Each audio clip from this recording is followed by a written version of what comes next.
নমস্কার, মায়ের রান্নাঘর থেকে সবাইকে স্বাগতম। আমি রেখা মুখার্জি। আজকে আমি মাটির কড়া আর কলা পাতা ইলিশ দিয়ে একটা রেসিপি বানাবো, সেটা ভিডিওটা দেখার অনুরোধ রইল।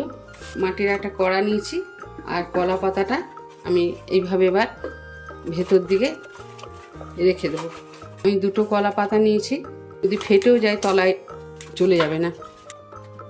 আলু নিয়েছি, একদম জিরে জিরে করে কেটে নিয়েছি, আর কিছু লঙ্কা চিড়ে নিয়েছি, আর কিছু লঙ্কা গোটা আছে। টমেটো আছে ছোট ছোট 3টে, আমি ঢেলে দিলাম একসাথে। ইলিশ মাছ আছে 6 পিস, আর এখানে সর্ষে পোস্ত আর 4-5টা কাঁচা লঙ্কা আমি একসঙ্গে শিলে বেটে নিয়েছি। 1 চামচ হলুদ দিলাম, 1 চামচ নুন দিলাম, 4-5 চামচ সর্ষের তেল দিয়ে দিলাম, 1/2 চামচের কম কাশ্মীরি লঙ্কা দিলাম যাতে কালারটা ভালো হবে। আর আমি সব মাখিয়ে নেব।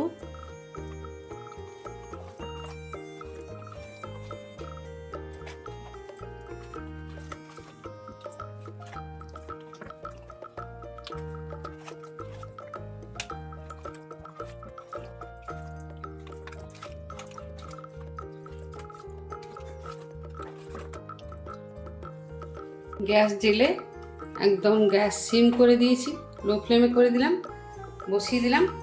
এবার আমি পাতাগুলো এইভাবে মুড়ে নেব। আর ওপর থেকে একটা পাতা আমি ধুয়ে পরিষ্কার করে এর উপর চাপা দিয়ে দেবো, তাতে কলা পাতার গন্ধটাও খুব সুন্দর হবে। এবার এর উপরে আমি একটা থালা দিয়ে দিচ্ছি। 1/2 ঘন্টা আমি এই রান্নাটা করব। 1/2 ঘন্টা পর ফিরে এলাম। এবার ঢাকাটা খুলে নিচ্ছি।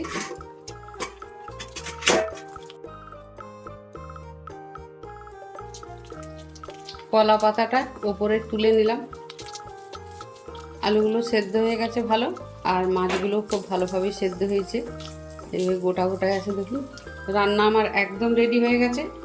যদি ভিডিওটা ভালো লাগে তবে বাড়িতে বানিয়ে এইভাবে খাবেন, খুব টেস্টি হয় গরম ভাতের সাথে। যদি ভিডিওটা ভালো লাগে তাহলে ছোট্ট করে আর কমেন্ট করবেন, এটা আমার অনুরোধ। ভিডিওটা লাইক, শেয়ার, সাবস্ক্রাইব করার অনুরোধ রইল। সবাই ভালো থাকুন, সুস্থ থাকুন, সাবধানে থাকুন। ধন্যবাদ।